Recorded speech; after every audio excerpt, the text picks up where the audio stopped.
introduce you to Chris Kelly, who's my colleague from Food Matters, who's going to be supporting me as my wingman here, just sort of making sure that all the tech is working. Okay, so that's Chris, who's from Food Matters. Hello. So, yes, hi, welcome everybody. Thank you for coming along. Um, so I've given you a little bit of background to me. This session I've called the launch session of Fair Food, the framework for action on inclusion and representation. But actually, it's really a celebration, I think. I'm seeing it more as a celebration of some brilliant work that's been going on over the last year and a bit. Many of you involved in it. Hopefully, some of you not involved but aware of it.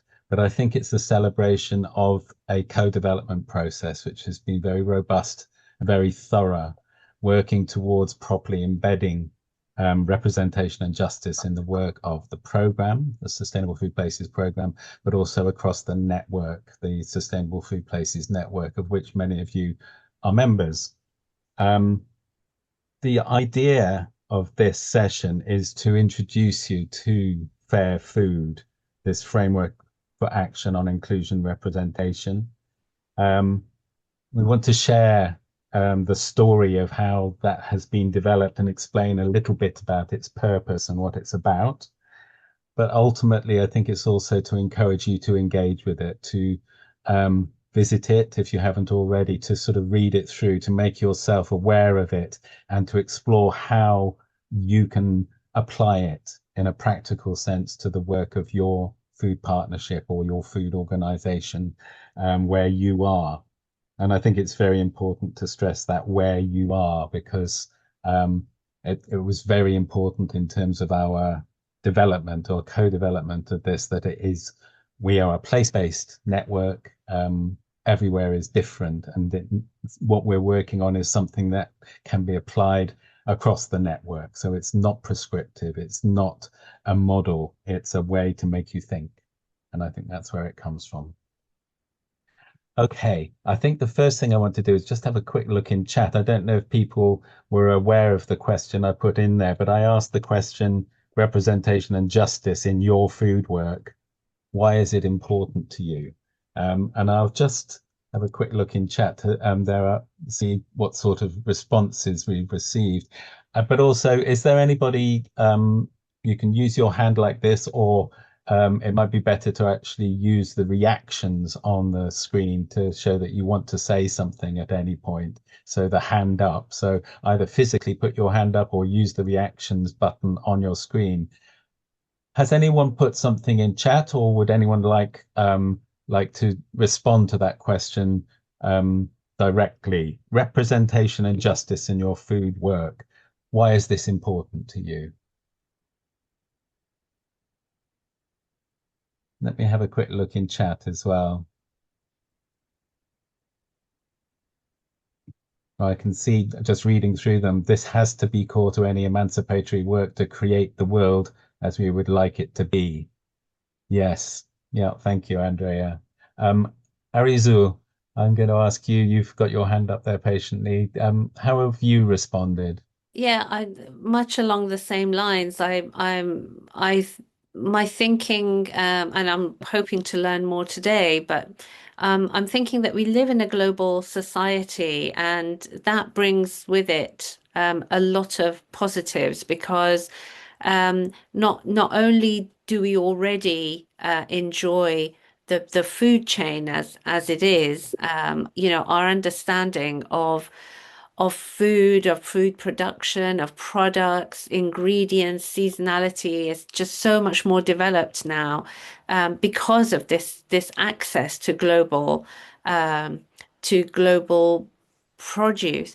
But also from a learning point of view, I think that this is the perfect opportunity to not only learn from what others are doing in other parts of the world, but also to share our knowledge because our future sustainability, our future survival depends on us all working together, really, for the benefit of all, and that is true fairness and justice. Fantastic. Thank you. Can I ask where you're calling in from, Arizu? Are you part of a food partnership or an organization that's a partner in a partnership? I am calling from Plymouth. I'm not part of a food partnership, but I am a television producer that spent decades making food programs. I've had the most incredible privilege of traveling the world and really seeing how people live and grow food and cook food globally, which has been a real insight and a privilege. Brilliant. Well, welcome indeed, Arizu. And, you know, as soon as you said what you just said and where you're coming from, I think people thought, oh, she sounds someone I might want to contact at some point. So thank you for being with us. That's great. And I can see there's quite a few people from Plymouth, which is a good sign. Plymouth has always been very involved in this work that we're doing, and it's great to see you all here. What I will do though is I've just seen the comment there from Camilla, whose name I recognize from the co-development work, but also it'd be really interesting to, I don't know if you want to expand a little bit. What you've said is if we don't think about including everyone, there's not much point in doing food work. And that's Camilla from Food Cardiff. Would you like to just sort of say anything where that's coming from, Camilla? Cardiff for a start, I see. Just, well, I'm coming from Cardiff, so very diverse communities. Um, yeah, a little bit difficult to concentrate at the moment with World War III going on in the background. But yeah, there's people who already have access to good food. They're very welcome in the movement. But our good food movement is trying to make sure that everybody has access to good food. And that's kind of the point of it. And Absolutely. I really enjoyed meeting everybody and working on this. And hopefully I'll take it back to my Food Cardiff strategy board and we'll do some work once we've finished getting Brilliant. everything. Yeah, Good to thank see. you. I spent a very wonderful day in Cardiff with many of the food partnership coordinators and others in Cardiff when we were doing the co-production work. I'll say more about that, but it was very valuable experience for me as well. Um, Anybody else have anything that they want to either add to chat? Feel free to continue doing that, or if you just want to share something quickly, put your hand up and we'll come to you. Yes, Leo, I can see your hand is up there. No, just building on what other people have said, I think food's one of the unique things that actually brings everyone together, regardless of culture, ability, disability. And I think using it as a vector to sort of bring inclusive growth is such a fantastic way to go about things. So just wanted to put that forward to the group. I love what we're doing. It was an honor to be part of the co-production work. So thank you. Well, I have to say it was we were very, very privileged to have you with us as well. The input that Leo brought to the work that we were doing in the co-production workshops was invaluable, really useful, and um, encouraged me to make some changes, which I think are of paramount importance in what we're talking about, particularly around access and people with lived experience of disability when it comes to food partnership and food systems work. So it's great to see you, Leo. Thank you for coming along.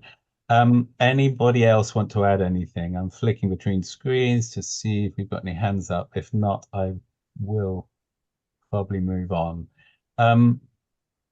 I've suggested that we spend about an hour and a half on this. We may not need all of that time, or we may feel like we need more time. So we are planning to finish at around 12, if that's okay. But if you feel that you need to leave at any point, please don't feel that you have to stay. You won't hurt my feelings.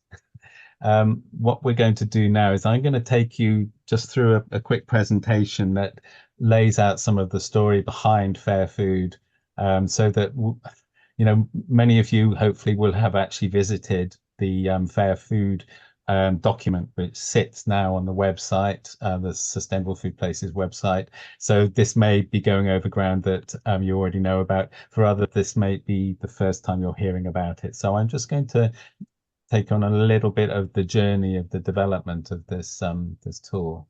So again, can I just check with you, Chris, if you can see that I've shared that screen there? You have indeed. Yeah. Okay, so that was our introductory question.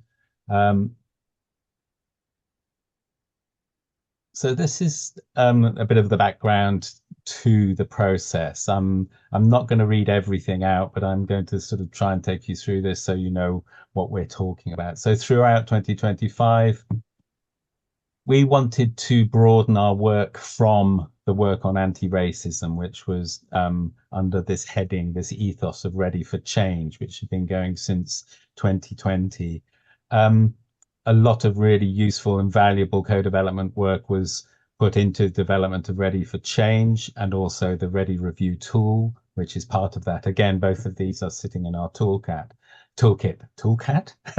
But throughout 2025, we have been broadening that strategy to look more broadly at diversity, equity, and inclusion. So yes, our work on anti-racism was our starting point, and in many ways the most important starting point for work on representation and inclusion.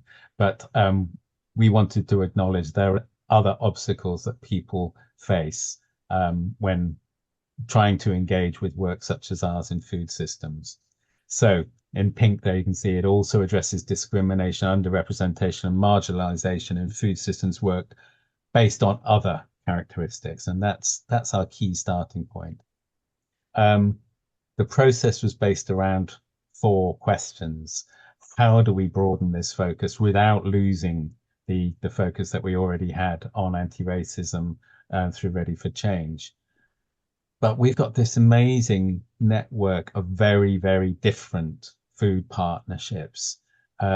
How do we acknowledge that diversity of food partnerships, structures, organizations, scale, different models of governance and capacity to do things? And on top of that, the cultural differences across the UK. How do we acknowledge that in some sort of strategy for diversity, equity, inclusion?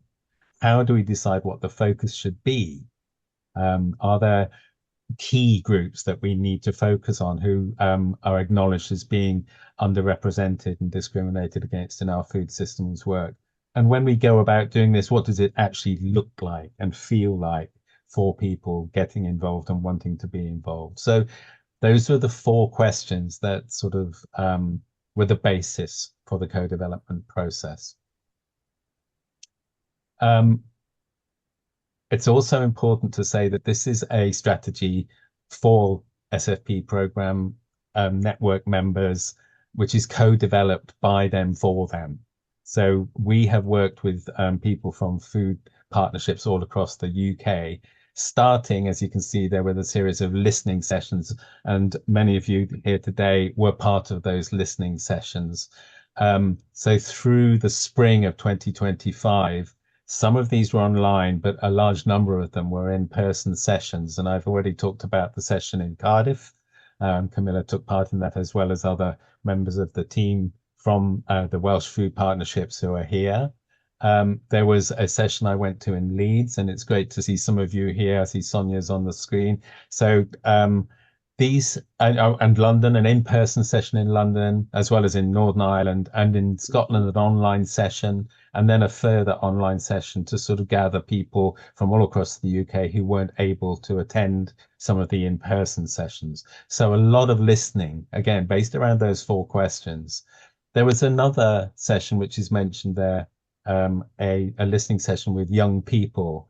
There was a bit of a momentum around a gathering of young people to talk about food, and we thought this was a great opportunity to see what a particular group of people facing challenges about getting involved in food systems work, what their thoughts and feelings about this are.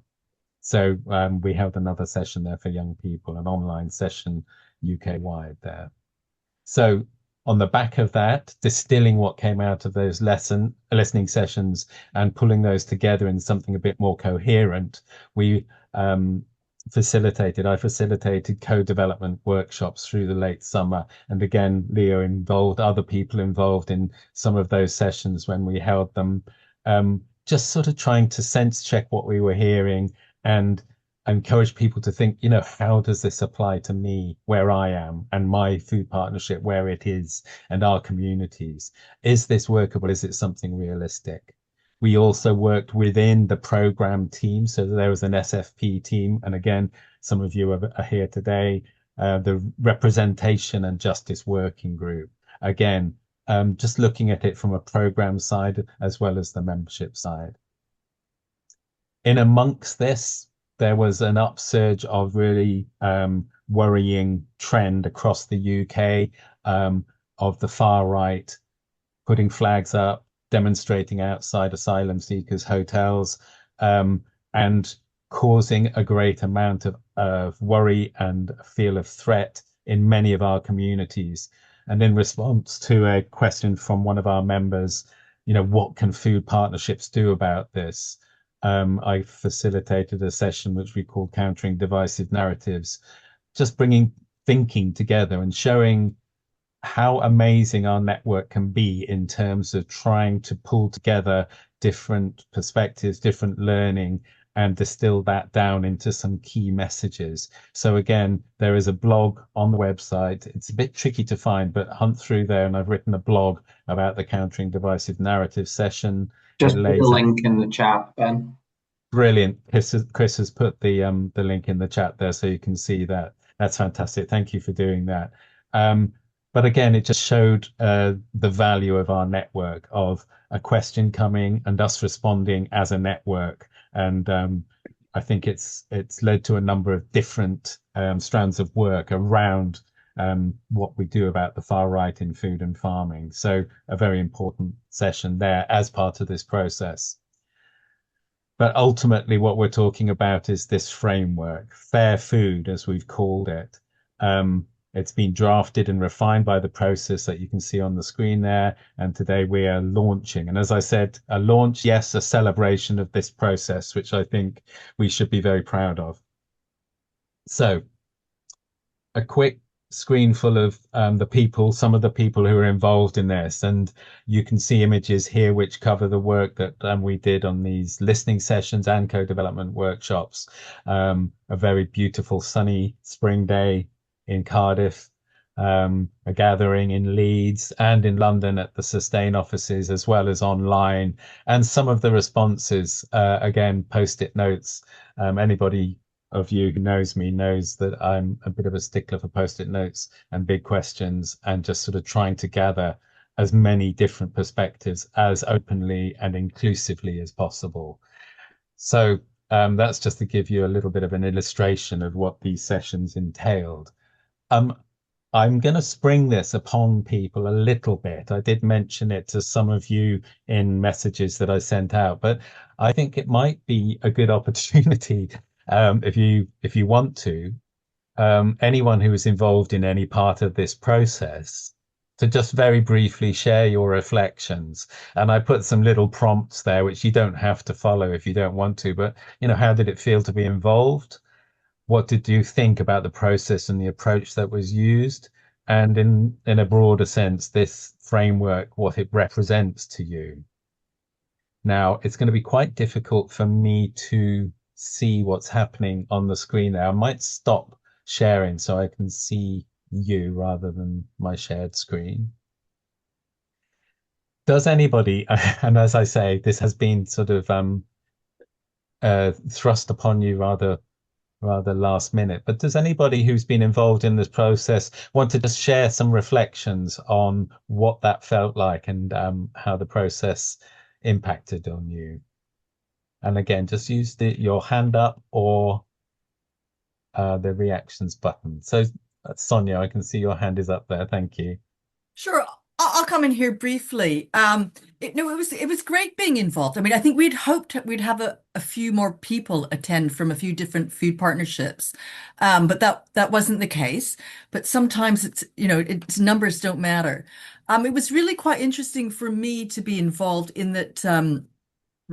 My chair was able to attend, and also Zoe, who does comms as well. And our chair hadn't been in post that long and hadn't really been involved with SFP, even though she's been engaged in food work for like a decade plus. So it was really great introduction for her and to understand the process and the co-development. And yeah, no, we just found it really interesting. And Zoe, who does comms for Foodwise Leads, she has been involved for a long time in in this sort of work. So she had some really positive and insights to bring. But it was really great for her to then get that spin of the food angle on it. So I think it was a really powerful session, and we're looking forward now to start promoting this as I take up my role again next week. Thank you, Sonia. And I also remember at that session, there were people from Leeds, there were people from Hull, there were people who came from um, sort of around Leeds. I think there was someone from Lancaster as well. It wasn't just people from Leeds, but the people from Leeds, Sonia invited people who were working right at the blunt end of this. Sorry, I should say the sharp end of this, who are working on emergency food provision work on a day-to-day basis. And so to build in their lived experience of what that feels like was extremely valuable to this whole process. As I say, a lot of the co-development work in the listening sessions was food partnership coordinators, people involved in looking at diversity in food partnerships. To have people who are working in food hubs and food banks and food provision was really useful. Does anybody else who was involved in any of either the workshops or the sessions have anything that they want to add to what Sonia, thank you, Sonia, to what Sonia has said there?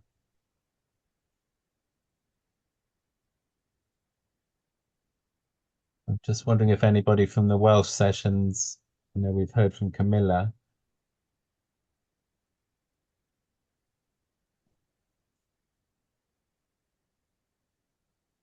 No worries if we don't. Again, if you want to use chat and if you prefer to do it that way, please feel free to add in your thoughts on reflections if you're involved in those sessions. From my point of view, they were extremely valuable. They put me in touch with people who are trying to navigate how to sort of deal with the fact that we look at our food partnerships and think, are we really representing our place? And so to go out into to Leeds and to Cardiff and the session in London and to hear from people about first of all their struggles and what would support them to do this, that was extremely valuable in terms of actually developing the framework that we've developed. Any more thoughts on that before we go back to the? Okay, I will go back to the presentation sharing.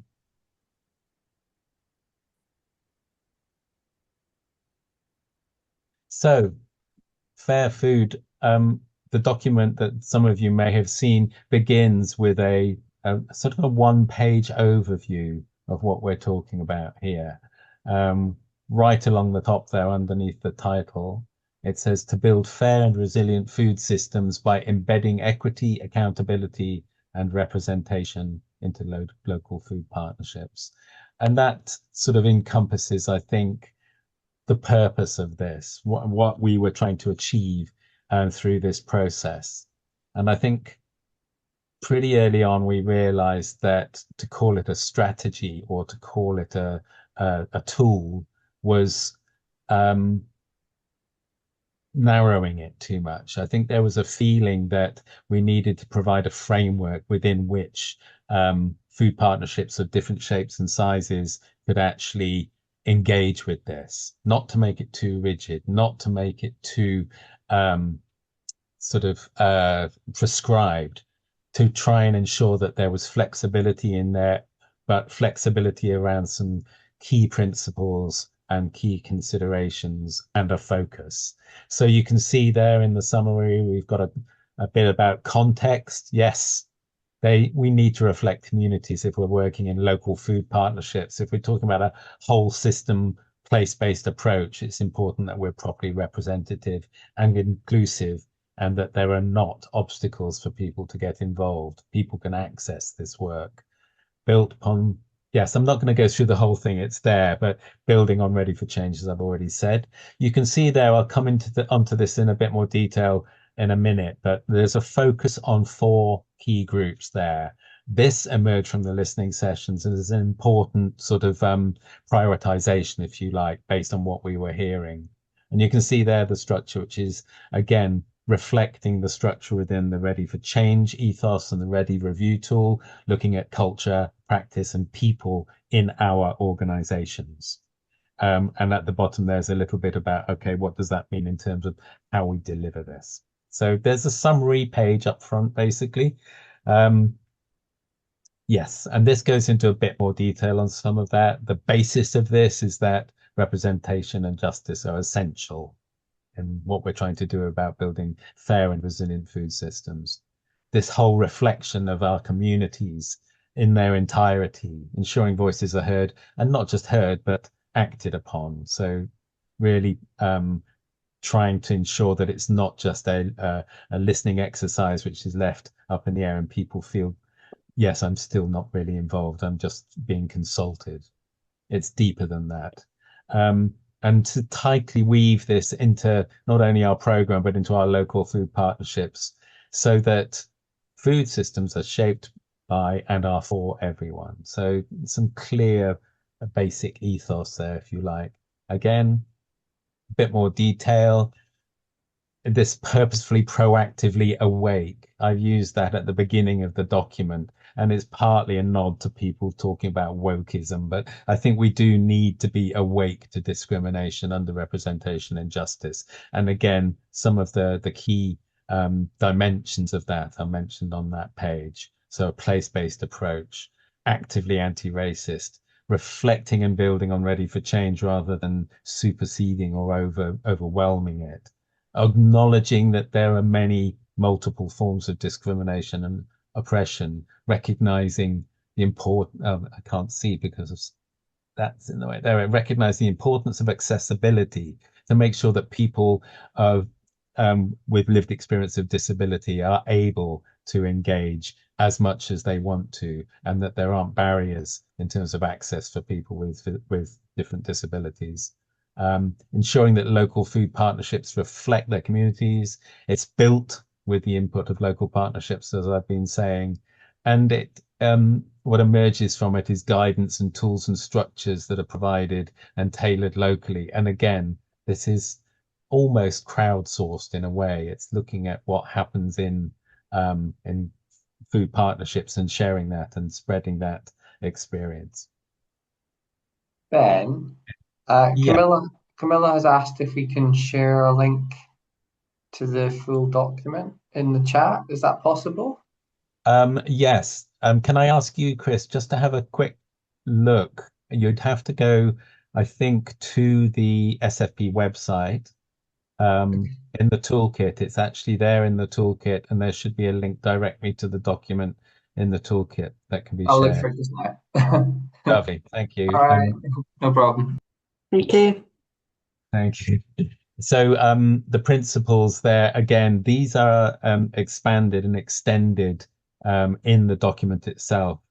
I'll just read them out so that you can see what I'm referring to and hear what I'm referring to. But the principles are around representation, justice, equity, anti-racism, responsibility. So that's taking responsibility for doing something, agency, making sure that people feel they have agency in making these changes in the way things work in their organizations, experience, and particularly building on lived experience of people facing these challenges, intersectionality. You know, we are multiple and complex people as human beings, and so we have intersecting challenges and different characteristics that might come together and make it difficult to engage. A proper commitment to do this. That's a program commitment as well as a network commitment to doing something. Accessibility, making sure that people who want to be involved are able to be involved and can access the processes that we're talking about, regardless of any disability they may have in their lived experience. Recognizing difference, but also recognizing accountability, that it's down to us to do something about this. So that's just the headings of the principles. These, as I say, are expanded more when you actually go into the document itself, the framework. again, just stressing it's got to be practical, it's got to be realistic in terms of how you apply this. So a lot of our conversation in the listening sessions were about what is relevant and what is realistic for a food partnership running on a shoestring in many instances to actually achieve in this space. We can't sort of put something out there which is just going to not resonate, but also not be possible for most food partnerships. So there is a degree of flexibility and local applicability that can be built into this way that you engage with the framework. And again, this wide variety and differences. So what we're talking about is something that's robust, clear, and effective, but is realistic, is appropriate, and is flexible.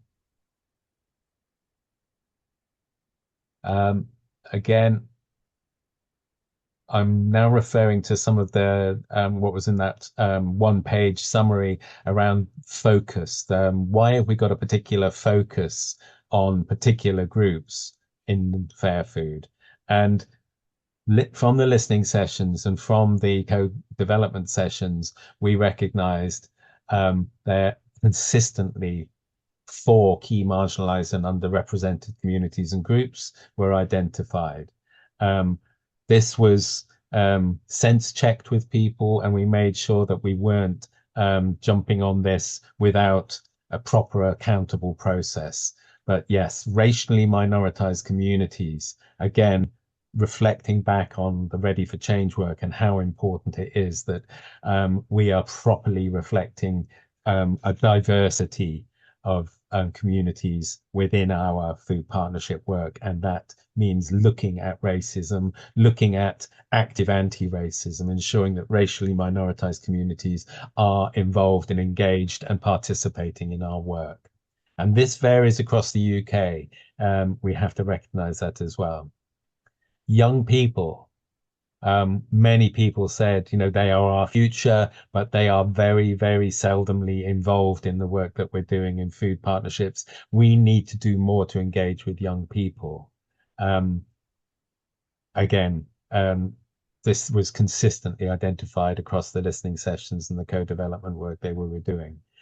Then people with lived experience of food insecurity, and we've given that the heading people from low income households to a broader encompassing reference there, people from low income households. Yes, we're talking about food insecurity. We're talking about people who slip through the net, but how much say do they have in the way that our food partnerships operate? They are a key and important identified group there. And finally, and really interestingly, I think farmers and food producers, including fisheries, including fisheries was one which was raised quite strongly by the people from Plymouth. So I hope you recognize your input to that, fisheries there. This has become more and more important. I've been doing some work more recently around the far right in farming and what we do about it. And a lot of it is to do with a feeling of disaffection and marginalization and sort of looking at how to include farmers may be a way to actually address some of that, to sort of say, no, we do respect farmers. Farmers and food producers are at the core to what we're talking about in food partnership working. We need to explore ways of actually a much more open, inclusive way of their voice and their agency being included in our work. And so farmers and food producers are included. What's quite interesting is the top 3 there are what the government has called 3 of the 9 protected characteristics, which are covered by the Equalities Act. Farmers and food producers are not. And I thought, wow, that's interesting. How does this sit with our food partnerships? And I have to say, from all of the work that I've done on the co-production, farmers and food producers, no, it's not clunky at all. If we're talking about inclusion and representation, it's absolutely vital.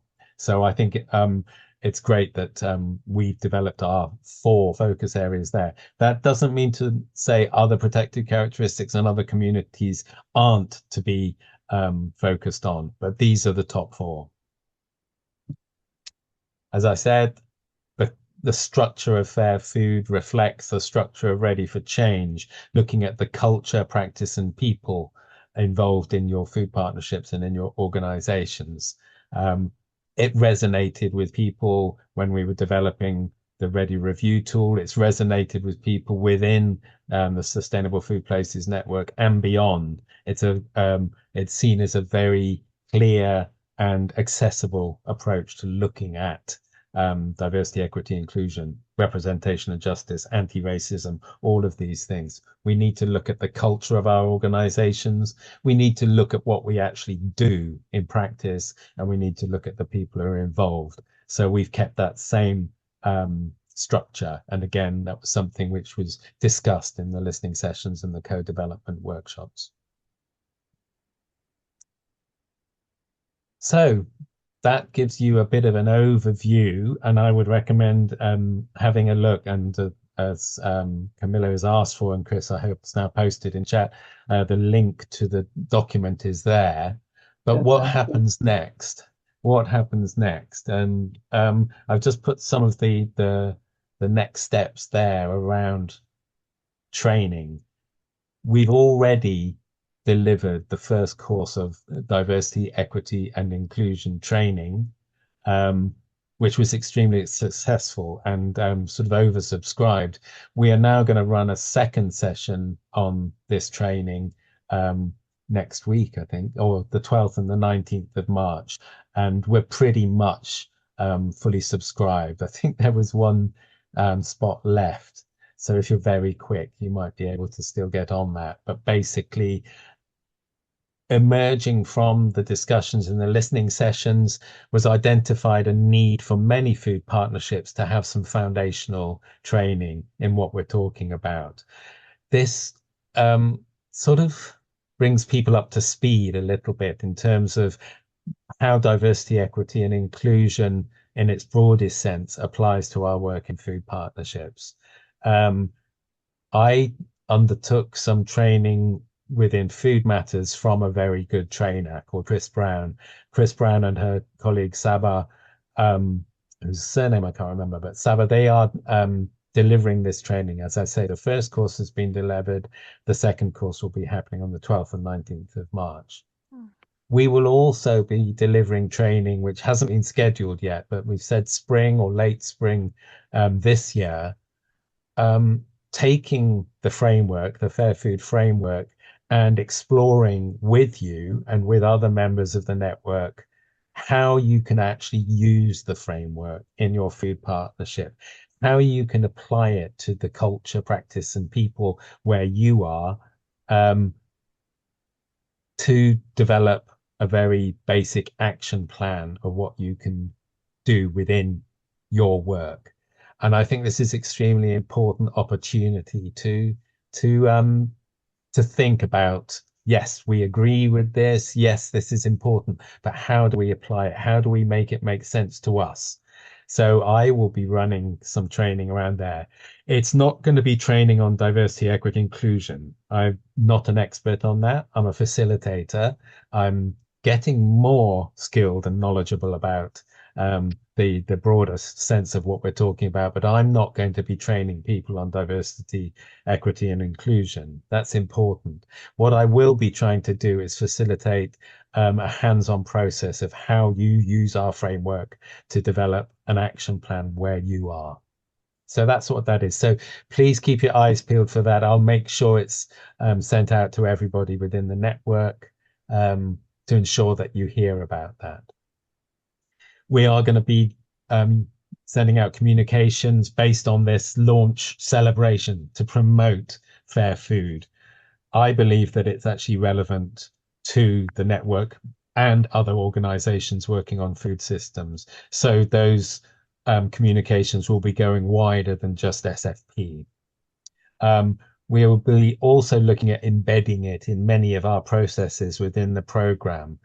At the moment, anything about representation and justice or diversity, equity, inclusion is a sort of,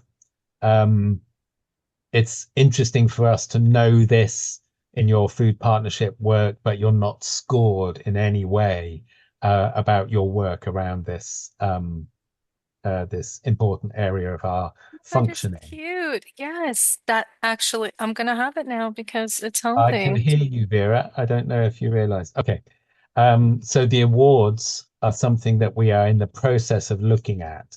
We will be doing that within SFP, and I've drafted something already, but we'll also be doing it with people who could maybe um, um, guide us and steer us, particularly people with lived experience. And later down in this list, you can see the term there, expert panels. I think I'm going to be expecting expert panels to focus a little bit on what we're doing around awards, but also what we're doing around criteria for membership. Again, that's an important way to embed this framework into the work of our membership and our new members, to say, if you're going to be part of this, we want to make sure that you are taking seriously representation and justice, not just as an add-on, but something that's embedded and integral to what we do.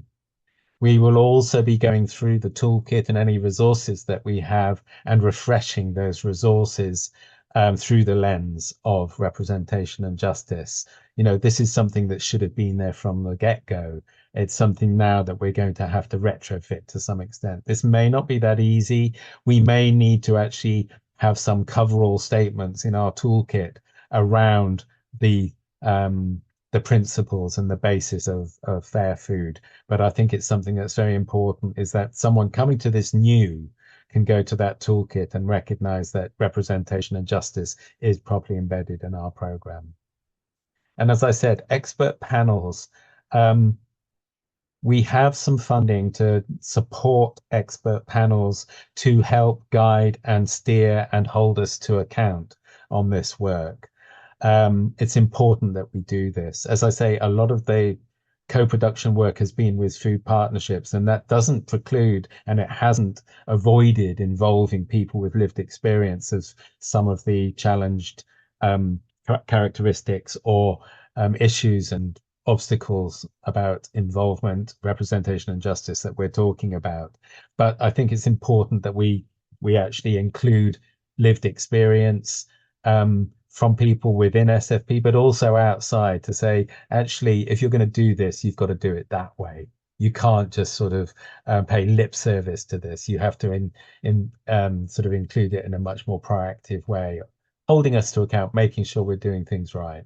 So expert panels is something that I've begun putting out feelers, and you will hear more about this. Many of you in this room will be hopefully up for being involved in that. I'll say a bit more about this just towards the end. So that's a bit about next steps.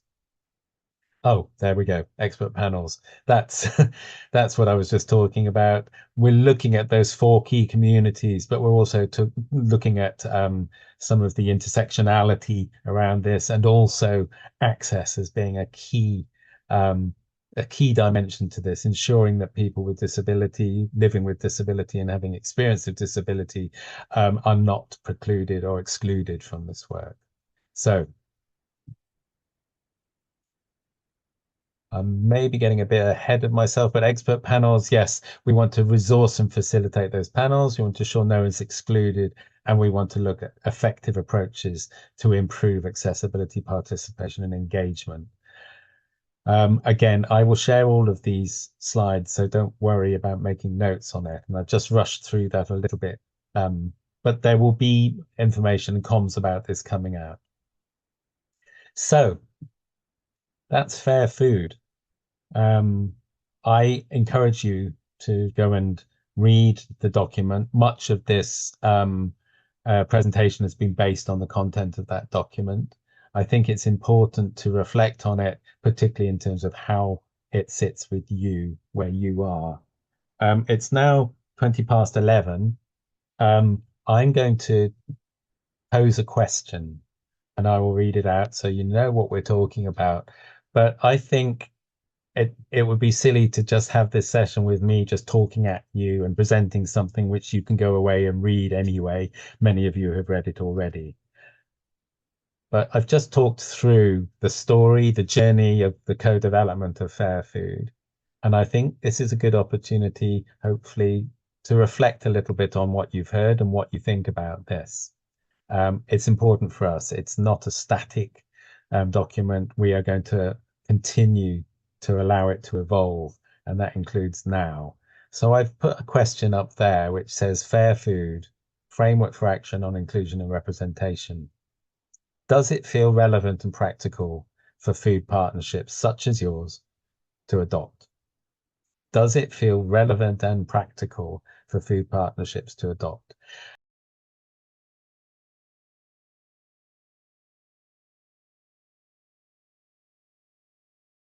Conversations, and I think it's useful in smaller groups to have a little bit of think about these things and to reflect on what you've heard, but also maybe to just sort of share across the whole group anything that jumped out at you from your conversation. Equally, you can put reflections into the chat as well. So feel free to do that if you would prefer to do that. But does anybody want to just very quickly share what they were talking about in their group?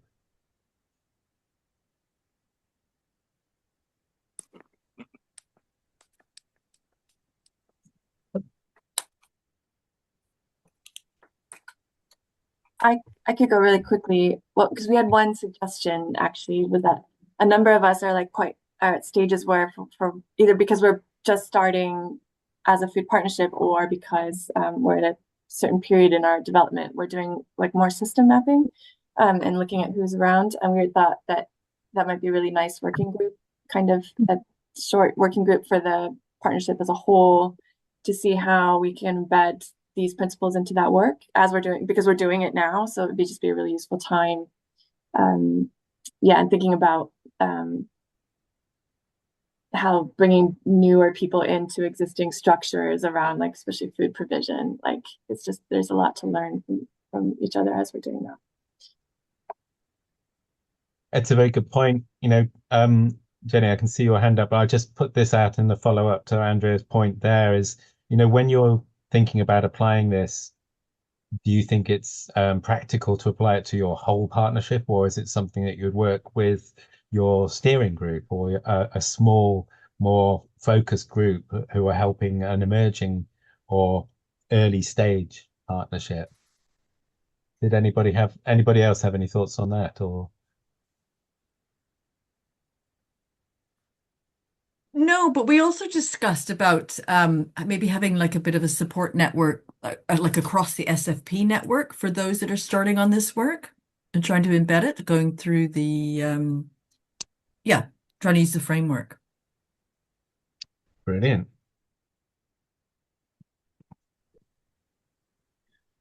That's a very good thought, again, because the whole thing is about sharing experience, and people may have a really great idea of how to apply this where they are, which could be shared around the network. And that's the essence of our network anyway. So brilliant thought. Thank you, Sonia. So Jenny, I will come to you now, patiently waiting. Thanks so much. So I'm Jenny Eklund. I'm a very new Chief Exec at Good Food Oxfordshire. So I was really pleased to see this session because it's something I wanted to do some work on early on. And I was looking around for a suitable structure and framework. So here it is. And on our little breakout room, we had representatives from 3 counties, and then also Leo, who was able to give us a bit of insight in how the sort of co-design worked. And it was really interesting because we were all at slightly different stages within the counties of thinking about this. And I wanted to understand how important would it be to do the training before you try applying the framework. And I had a really reassuring response from Amy, who had tried applying the framework when it was in its pilot stage, then had the training and then tried applying it again. And she said both were helpful, and Leo just reinforced the fact that you shouldn't let not having joined the training stop you from engaging with the framework, because I think there's a bit of a danger, isn't there, of wanting to do it all perfectly. He was saying you can change things as you go along. Don't be afraid to get started, which I thought was really encouraging. That's fantastic. I wanted to go to Amy there, but I think she's had to leave, unfortunately. But can you remind me, is that Amy Alyssa Watson? Yes. That's right, yeah. I might follow her up because I think that's really interesting, her process of trying it, then going to the foundational training and then coming back to it, and that comparison of those perspectives. Yeah. It will help us understand a little bit the value of that training as well, which is great to hear. So thank you for sharing that on behalf of Amy as well. But yes, you don't have to have had the training in order to do this, the foundational training, but also the action planning training that I'm going to be scheduling. You don't have to have had that training to apply it either. I think what we've tried to do is create a framework that can be applied by different people in different places in whatever way makes sense to them. I think the most important thing is that people start reflecting and considering their partnership, their communities, and what works best for them, and then build up a body of experience around this document to sort of collect case studies of what people have done. And I think Sonia's idea of a coming together to do that across the network is a really good idea, and we'll definitely look into that. So yeah, great. Does anybody else have anything to share on that initial reflection? Yeah, I can just chime in. Alice here from Bristol Good Food 2030. So really excited about this. I've actually, Eloise, who's the general manager of our CIC of Bristol Food Network that coordinates the Bristol Good Food Partnership, was due to attend this, and I stepped in last minute, and I'm really glad that I joined because it's so relevant to work that we're focused on at the moment around EDI for Bristol Good Food Partnership, and we had a bit of funding last year to be able to support bringing in an external facilitator, and so we had a workshop in February to co-design some guiding principles for the Bristol Good Food Partnership, which feels really exciting. They've subsequently been refined, and then we're going to be meeting, the steering group are going to be meeting in March to have a much wider discussion. And actually, you know, we decided that we need to give space to the discussion of what's come up, and rather than try and force co-creating some actions. So I'm really glad that we decided on that, and I'm really just feeling really excited and reassured to be able to have this framework for action to refer to that I haven't looked into in any more detail. But I think going on the training you mentioned, Ben, for me would feel really good because we don't have any more funding to support the kind of the next stage of bringing in an external facilitator, but I feel that we really need that dedicated focus space in the same way that we had that to co-create the guiding principles. I really feel that that's needed within the steering group, but then also within our 6 thematic working groups as well. And you know, I think what you mentioned about where this would be relevant, I think it's really important for the working groups to think about how and where this plays out in the work that they're leading as well. So that it feels like there's definitely a two-way street. And simultaneously, Bristol Food Network, is who I work for, with a charity, the CIC, that coordinates the Bristol Good Food Partnership. We're also doing our EDI statement of intent at the same time, so it feels like a really useful framework for us to refer to as an organisation as well. And we're focusing on, there's a couple of discrete projects that are around bringing in youth voices, younger people's voices, about how we can increase representation from underrepresented and discriminated communities as well. So it feels really relevant, and I think also with the kind of food equality strategy and action plan piece that's coordinated by a separate partner in Bristol rather than ourselves, there's relevance. So definitely those 3 groups, but farmers and food producers is another organisation in Bristol, just to complicate things further, but that I'd be really happy to share this with as well. So yeah, I guess to sum it up, it feels hugely relevant, and also very excited about this kind of community of practice or working group, and I'd love to be a part of that and sharing, you know, what we're doing, what other people are doing, what's worked, what hasn't. So yeah, really grateful for this work. Thanks to everyone involved. Well, thank you, Alice. That's really great to hear, and you'll see that when you said an EDI statement of intent, it's one of the things that is suggested that you consider when you're looking into how to embed representation and justice in your work. You will probably have seen that in the framework already. But yes, that's all very relevant. And just hearing your commitment to it within Bristol, I think that's the sort of that's what we're hoping to see. The whole point of this is to try and encourage that sort of commitment to this work, a really important dimension of our work. You know, so much of what food partnerships are doing is really important, but it doesn't really make sense. As someone said right at the beginning, it doesn't really make sense unless you're properly inclusive and representative of your place. So yes, fantastic. I can see our numbers dwindling, which is absolutely fine. I'm always expecting that to happen. I'm considering there are two more questions, but I think it might be better for us to just work on these questions more in a whole group. I don't know how many have we got. Rather than splitting into separate groups again, I think that the questions that I posed, and I'll just read them out. In fact, I could put them into chat. I'm just feeling that given the amount of time and the number of people, it might be better to do this.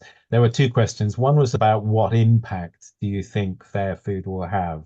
That might not be that easy to answer at this point. I'll put that in.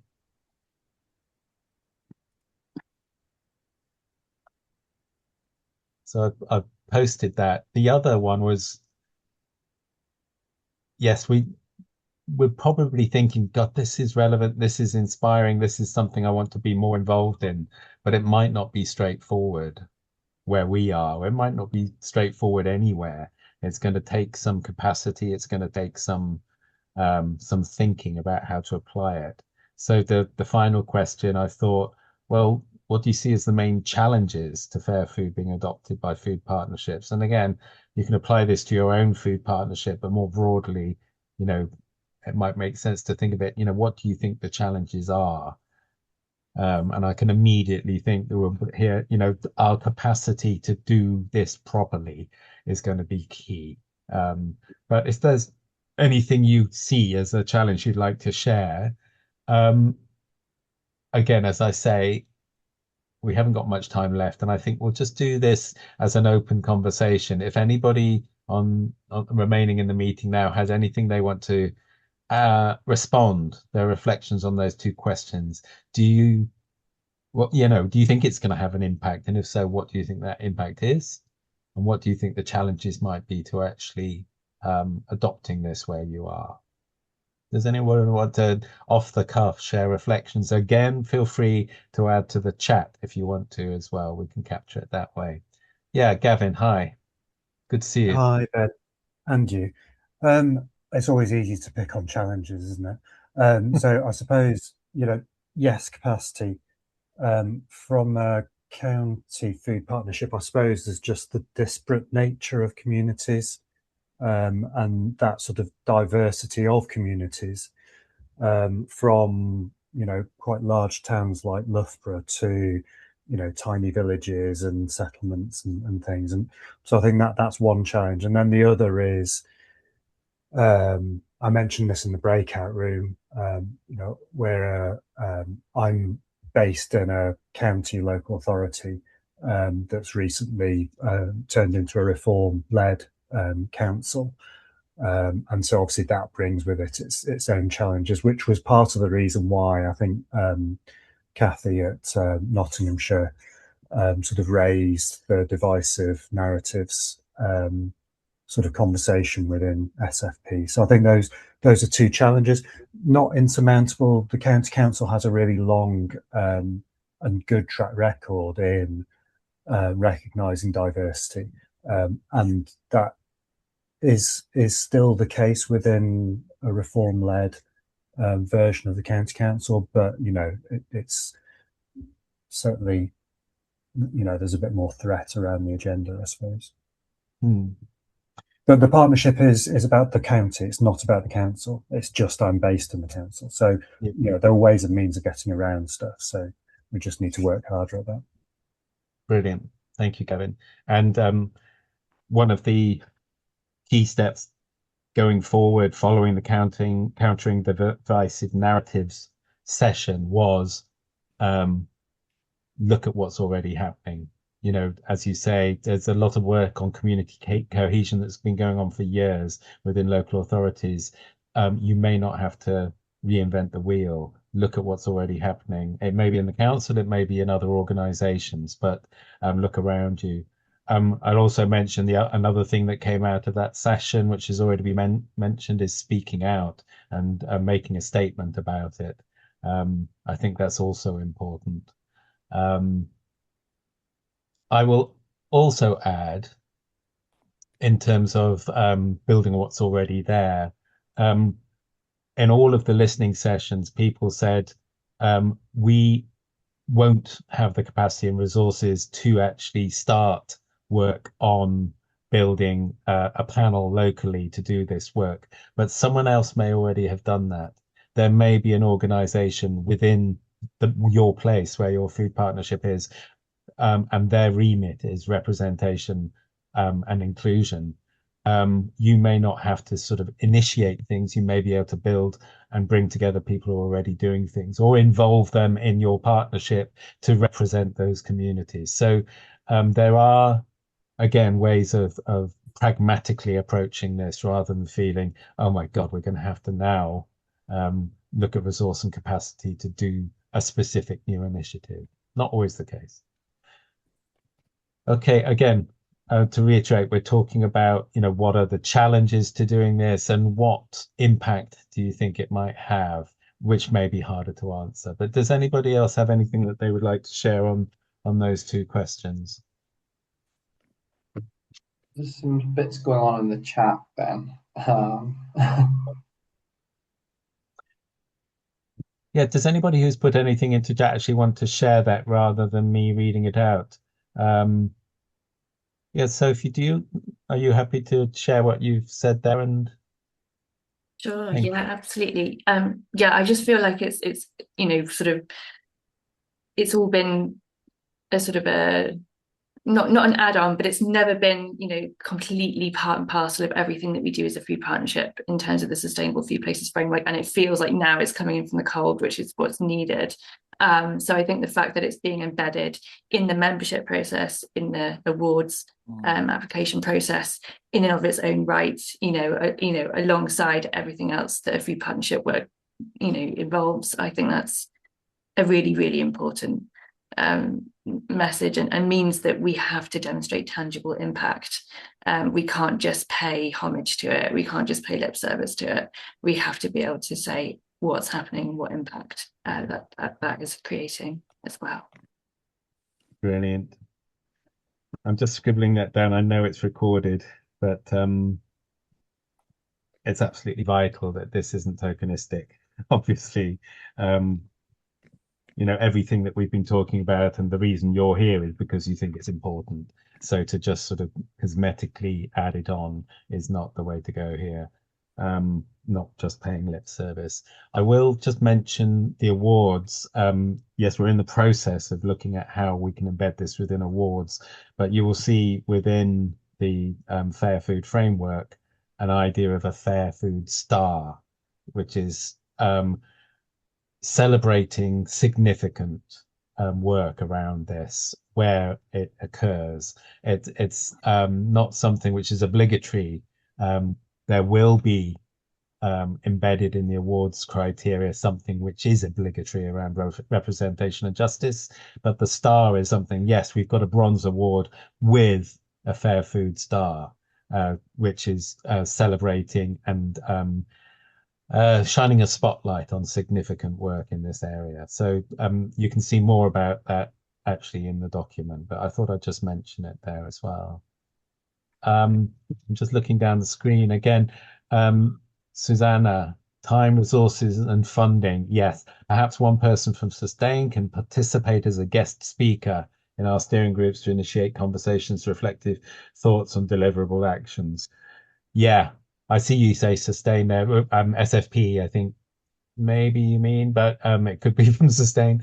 But yes, I think to have someone there who can help navigate this. I think hopefully the slides that I'm going to share at the end of this could be used in those sort of instances as a an overview of what it's about.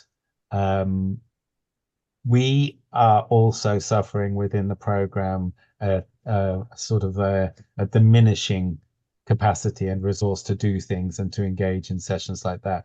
We have to acknowledge that and recognize that over the coming 2 years of the remainder of this phase of funding. This tapering makes it a bit more difficult for us to actually engage in that way. A lot of our engagement will be on the more sort of one-to-many style approaches like the ones that we're part of here and now. And I think also what Sonia was mentioning, like this community of experience, bringing that together, sharing across the network and occasional gatherings of people who are wanting to progress on this work. I think that makes sense. I'm not sure if we're going to have the capacity to actually be present in the sessions in the way that you're suggesting there, but I thought I'd just have to be a bit clear about that. And Ian, structural racism as a challenge in itself, yes. Do you want to expand a little on that? We've just got a few minutes left. Yeah, no, I just think structural racism is just so endemic and so embedded. There's an issue of actually seeing it, and it's just so there all the time. And trying to overcome it really does have its issues because you've got to surface it first. And sometimes that's with people that really wouldn't want to own the issue, I think, very often, so I just think there's a huge job to do there of somehow constructively drawing out the issue and identifying it, putting a helpful spotlight on it, and then helping people to engage with the issues that go with that, so it's a lot of work to do on that front, and sadly I can't wave a magic wand and say, I think a solution might be X, Y, Z. I think it really is quite a broad, widespread piece to work on, really. And I think some of that is class bound as well. I think we need to have more of a conversation around class in that. How can I put this? It's almost like those of us like myself and others on the call, you can't always be the adults in the room, and you shouldn't always try. It has to be much more broadly owned and more diverse and disseminated. Does that make sense? So there is something about that broad acceptance and ownership, and then some will to do something constructive about it. Yeah, sorry, feels very broad, but that's it as I see it. Yeah, thank you. It's important to say, Ian, and I think we're not in any way diminishing how important this work is, particularly because of there being such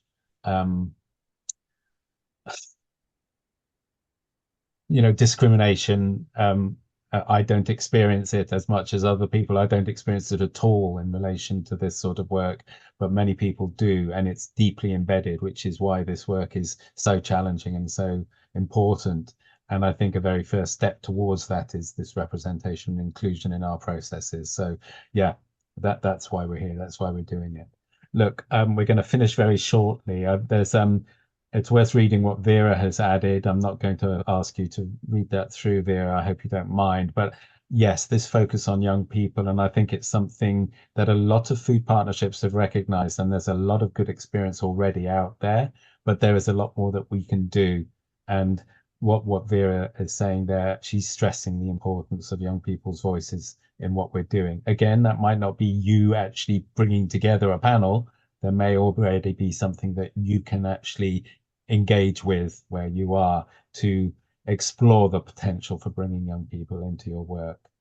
And Sophie's agreed with that. Yes. SFP, yes, SFP. Yeah, I was just clarifying there what Susanna was saying. Sometimes it's difficult to navigate who's who and what's what, but SFP, there are 6 partners in SFP: Soil Association, Sustain, and Food Matters, obviously. But then also in Wales, we've got Food Sense Wales. We have New Leadership in Northern Ireland, and in Scotland, we've got Nourish Scotland. So yes, there are partners around the UK. Thank you so much. I would really like to just share with you my screen again. There's a Mentimeter, which is a little bit of an evaluation opportunity again for this. Apologies that it's in amongst the other slides there. It would be good if you could just click on that QR code. Chris, I don't know if you can put the link in chat as well. Just added it. You're brilliant. You're brilliant. But if you just click on that, it takes you through those 4 questions. What one word sums up fair food? What next? You know, what do you think you want to be involved in terms of understanding, training, and using fair food? Greatest challenges, which we've just had a quick conversation about, and any other reflections.